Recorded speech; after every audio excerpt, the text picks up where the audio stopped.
accused of single-handedly conducting the elections, of gazetting himself, and it's alleged that the office of returning officer for the presidential election does not exist. I adopt the presentation from my learned colleague, Mr. Kamau Karori. But suffice it to say that we all accept that 138.10 gives a role to the chairman to declare.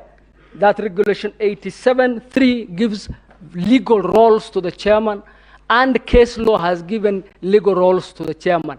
Those roles, when you put them together, essentially spell out the role of a returning officer. And in the old company law, the definition of a director used to go that a director is a director by whatever name called. And the returning officer is the returning officer by whatever name called, because he is undertaking the functions of the returning officer.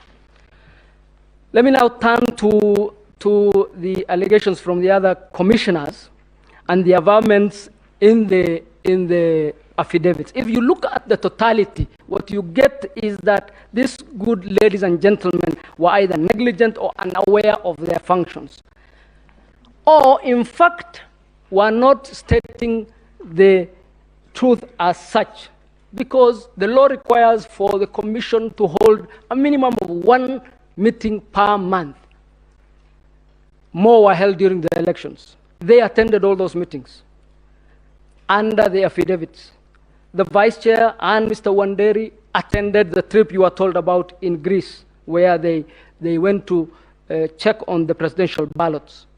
The announcement were made by these good people almost 70% of the time. In other words, almost 70% of the announcements done at Bomas were done by these particular commissioners. And the tables were there for everybody to see where verification was happening. And they had no one stopping them from going to attend or direct if they wanted to direct.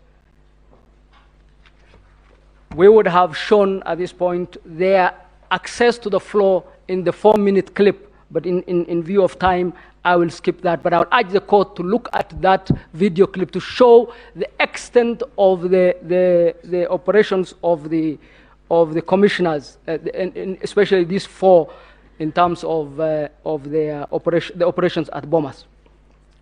Then we go to the 27 constituencies. The affidavits clearly show that those constituencies were tallied and they were in fact verified, and that the record will clearly show that what was remaining was the announcement.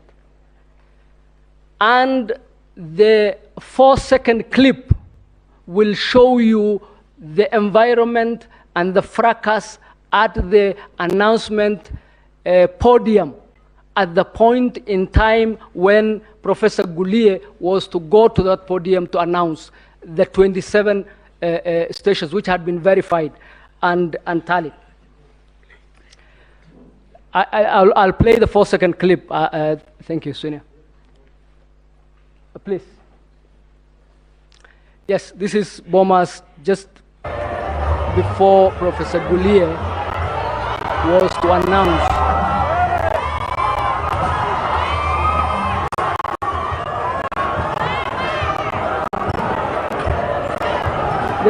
This is covered in the affidavit of the chairman, and it's also touched on in the affidavit of Professor Gulie and also the chief executive, Mr. Marjan. My lord, that was the environment at that particular time. It was practically not possible for Mr. Gulie to announce. Our contention is that that lack of announcement does not go to the level where you would consider those constituencies untallied or unverified.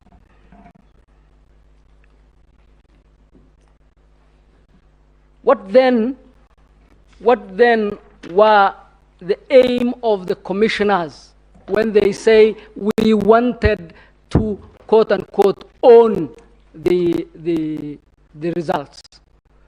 Because verification is a very simple process. It has been defined. I'm not going to waste a lot of time on it. Tallying is a mathematical process. The only other verification required, other than compare the forms was, has the candidate met the 50% plus one? What the commissioners actually wanted to do